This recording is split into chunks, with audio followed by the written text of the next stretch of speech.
The big story that we are tracking right now is the latest that's coming in from Bangladesh, where a Bangladeshi court has denied bail to the Hindu leader Chinmoy Krishna Das Brahmachari, who's been arrested on sedition charges. And in fact, he's been sent to prison in triggering protests by community members in various locations, including the capital Dhaka and the port city of Chattogram. Protests broke out demanding Das's release in different districts, including Dhaka, Chattogram, Khulna and Dinajpur, as per some of the local reports coming in. The BJP has staged a protest in Kolkata against the arrest of Chinmoy Krishna Das Brahmachari, who was arrested day before on, as I said, sedition charges. The case was registered in October after Das was accused of disrespecting Bangladesh's national flag during a rally in Chattogram. The arrest and denial of bail also saw a response from the External Affairs Ministry here in India. All right, let's get in my colleague Saurabh to fill us in with the very latest that's coming in on a story that's actually set to have a huge impact, Saurabh, on the latest in terms of the India-Bangladesh relationship as well. Talk to us about what your sources are telling you. You've been working the phones. What is it that you're picking up that's happening across the border in Bangladesh?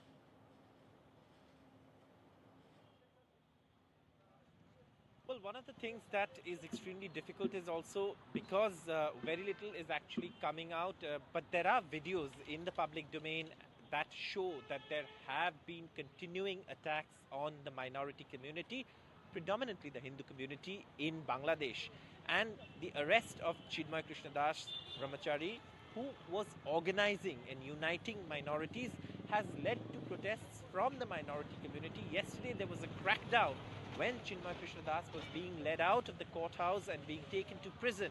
And there was a death also reported, and the chief advisor to the interim government in Bangladesh, Mohammed Yunus, says that Bangladesh is committed to upholding religious harmony, but that is something that's not being reflected on the ground, where radical forces are threatening minorities, and minorities are facing targeted attacks. So it is a situation that impacts West Bengal. Neighboring West Bengal and Bangladesh have a lot of trade, and today the BJP has held a protest in Kolkata, marched to the Bangladesh High Commission in Kolkata with a set of demands, largely being that the release of Chinmoy Mahaprabhu, who was only peacefully uniting minorities and organizing people against these attacks that have been taking place on the Hindu community in Bangladesh, and the issue of labeling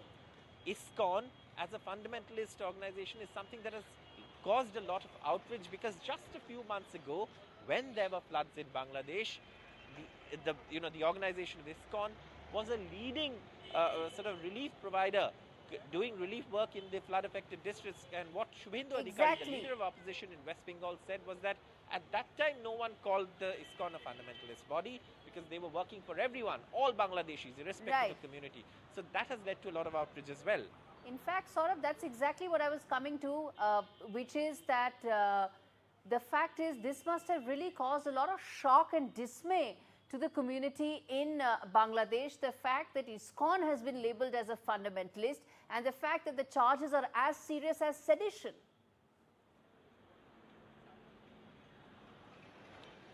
Yes, and human rights watchers and human rights groups in Bangladesh have pointed out that the charges seem to be a trumped up, sedition charge, which clearly lack evidence at this point. However, what is equally shocking is that bail has been denied, and this is something. There was that one picture that emerged from that courtroom, where in a sea of black coats there was one man clad in saffron robes, and that has kind of also led to a lot of sympathy, a lot of support for Chinmoy Mahaprabhu and Iskcon as a whole, because like I said, and as I was mentioning a short while ago, when floods took place, Iskcon carried out relief work, and that has led to a lot of angst, a lot of outrage, because Iskcon is a very respected body. I mean, they've been doing relief work in West Bengal, in Bangladesh and across the world for years, and in the recent times, with